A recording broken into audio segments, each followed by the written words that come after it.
Baiklah, Assalamualaikum warahmatullahi wabarakatuh. Kami dari kelompok 1 akan mempresentasikan hasil diskusi kami mengenai perkembangan humas universal. Sebelumnya, perkenalkan, nama saya Wahyuni Ariska, NPM D0G0190002, dan rekan saya. Assalamualaikum warahmatullahi wabarakatuh. Perkenalkan, nama saya Olpi Sundari, NPMD 0G0190001, Prodi D3 Administrasi Perkantoran, Fakultas Ilmu Sosial dan Ilmu Politik. Di sini saya dari kelompok 1.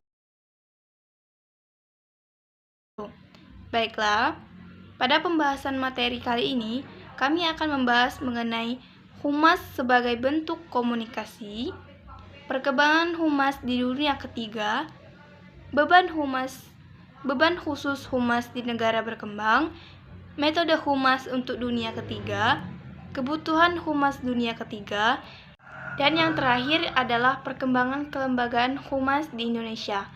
Baiklah, tanpa memperpanjang perkenalan ataupun pembahasan di awal, langsung saja saya serahkan kepada rekan saya untuk menjelaskan mengenai materi kita pada hari ini.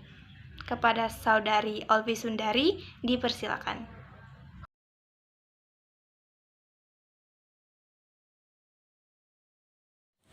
Baiklah, sini saya akan menjelaskan humas sebagai bentuk komunikasi.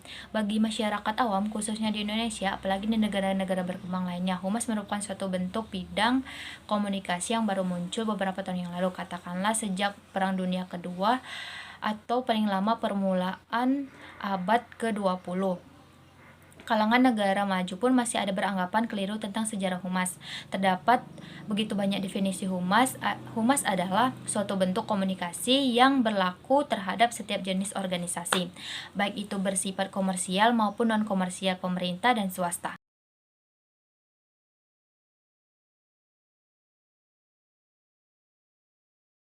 Perkembangan humas di dunia ketiga. Humas merupakan suatu subjek studi dan kegiatan yang sangat diminati di negara-negara dunia ketiga, karena mereka menghadapi kebutuhan yang begitu mendesak untuk menyebarluaskan berbagai macam pengetahuan dan pemahaman kepada penduduknya. Di beberapa negara berkembang, kegiatan humas disebut sebagai penerangan umum, public enlightenment, yang dalam beberapa hal tertentu terkadang memang mengandung nuansa propaganda. Khusus humas di negara berkembang. Dalam banyak hal, dunia ketiga memang jauh ketinggalan. Pemerintah negara-negara berkembang menghadapi tantangan humas yang sangat besar. Sehubungan dengan besarnya tantangan itu, maka lembaga-lembaga pemerintah lebih membutuhkan para praktisi humas yang ada daripada sektor industri serta komersial swasta. Ruang lingkup yang ditandatangani oleh pihak swasta di negara-negara berkembang sangatlah luas.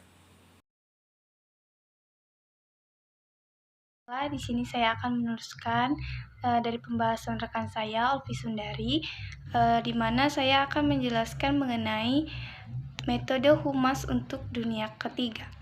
Untuk memperlihatkan betapa pentingnya humas dan berapa besarnya nilai humas itu, ada beberapa, yaitu negara berkembang. Pada umumnya, belum memiliki kumpulan data statistik demografi. Yang kedua itu ada keadaan, di mana dari kurang andalnya data-data statistik yang ada sangat menyulitkan pemerintah dalam membuat perencanaan pembangunan sarana infrastruktur seperti jalan, sekolah, rumah, dan gedung, dan lainnya.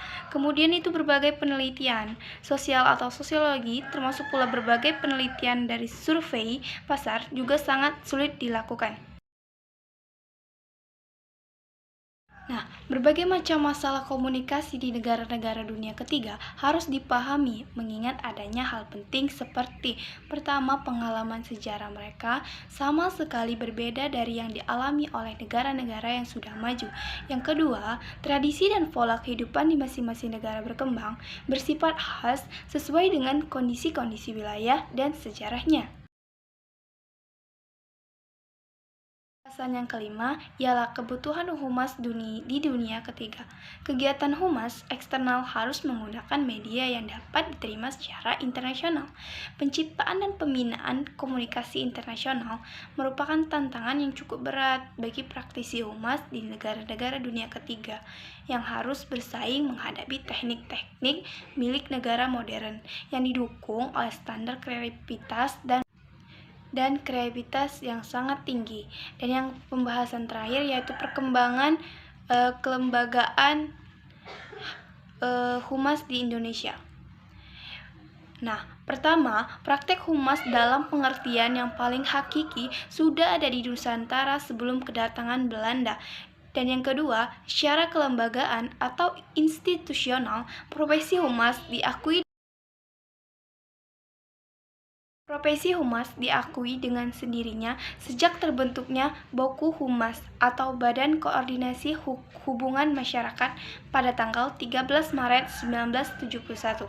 Yang ketiga, lembaga pertama di Indonesia yang menghimpun para praktisi humas atau individual adalah Perhumas atau Perhimpunan Hubungan Masyarakat, didirikan dan berbadan hukum pada 12 Desember 1972. Yang keempat, pada tanggal 13 September 1996 terbentuk Porkamas atau Forum Komunikasi Hubungan Masyarakat Perbanas yang khusus menghimpun para pejabat humas di lingkungan perbankan. Terbentuk Porkamas atau Forum Komunitas Hubungan Masyarakat Perbanas yang khusus menghimpun para pejabat humas di lingkungan perbankan. Penggagasnya adalah Gubernur Bank Indonesia, Bapak Sudrajat Djiwandono.